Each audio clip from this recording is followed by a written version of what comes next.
வால்மீகியால் உருவாக்கப்பட்ட சீதையின் இரண்டாவது மகன்னு சொல்றாங்க. இன்னும் நல்லா தெளிவா பார்க்கலாம். ராமர் திரேதா யுகத்துல வாழ்ந்தவரு.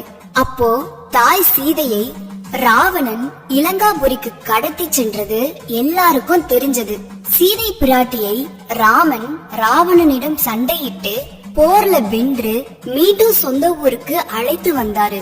ஆனாலும் ஊர் மக்கள் சீதை பிராட்டியை பார்த்து சிரித்து சலசலப்போடு பேசிக் கொண்டனர். அதாவது என்னன்னா, ராவணன் சீதையை கடத்தி சென்று பல நாட்கள் ஆகிவிட்டது. இவர் கற்பக்கரசியாக இருப்பாரா என்பது போல் மக்கள் பலவாரா பேசிக்கிட்டாங்க. இது தெரிஞ்சுக்கிட்ட ராமன் தான் தம்பி லட்சுமணனை அழைத்து, தம்பி நீ சீதையை வால்மீகி முனிவரின் ஆசிரமத்துல விட்டுட்டு வா என்று கட்டளையிட்டார். அதன்படி சீதை தாயும் வால்மீகி முனிவரின் ஆசிரமத்திற்கு சென்றார். அந்த சமயத்துல சீதை ராமபிரானின் வாரிசையும் பயத்துல சுமந்து வந்தாங்க. இதன்படி சிறிது காலத்தில் வால்மீகி முனிவரின் ஆசிரமத்திலேயே சீதை தாய்க்கு பிரசவமும் நடந்தது. அதுல ஒரு அழகான மகனை பெற்றெடுத்தார்.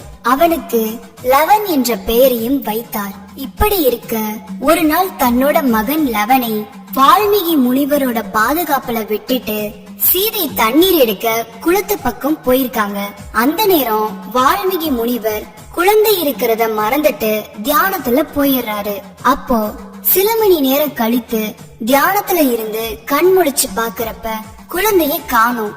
வால்மீகி முனிவருக்கு ஒரே அதிர்ச்சி. சீதை தாய் தன்னிடம் விட்டு சென்ற குழந்தையை நான் கவனிக்காமல் விட்டு விட்டேனே, இப்போ என்ன செய்யறது? குழந்தை எங்கே சென்றதுன்னு தெரியலையே. ஒருவேளை காட்டு மிருகங்கள் ஏதோ தாக்கிருக்குமோன்னு பயந்து தன்னோட தவ வலிமையால பக்கத்துல இருக்க புல்லை எடுத்து லவன் மாதிரியே ஒரு குழந்தையை உருவாக்குறாரு. சிறிது நேரம் கழித்து சீதை ஆசிரமத்திற்கு வரப்ப சீதையோட கையில தன்னோட மகனான லவன் இருக்கான். இத பார்த்த வால்மீகி முனிவருக்கு ஒரே அதிர்ச்சி. அதே மாதிரி ஆசிரமத்துக்குள்ள லவன் மாதிரியே இன்னொரு குழந்தை இருக்கிறதையும் சீதை பாக்குறாங்க. அடுத்து வால்மீகி முனிவர்கிட்ட இது என்ன மாயம், யார் இந்த குழந்தை, லவன் மாதிரியே இருக்கானே எப்படின்னு கேக்கும் போது வால்மீகி முனிவர் நடந்த அனைத்தையும் சொல்றாரு. அதே மாதிரி சீதை தாயிட்டையும் இனி இவனும் உன் மகன்தான், நீதான் வளர்க்கணும்னு வேண்டுதலோட கேக்குறாரு. சீதை தாயும் அத ஒத்துக்கிட்டு அந்த குழந்தைக்கு குஷன்னு பேர் வச்சு வளர்த்துட்டு வந்தாங்க. சிறிது காலங்கள் கழித்து ராமன் சீதையை அழைத்து செல்ல வராங்க. வரப்ப 2 குழந்தை இருக்கிறத பார்த்து அதிர்ச்சி அடைந்து சீதை கிட்ட கேக்குறாரு. அப்போ சீதையும்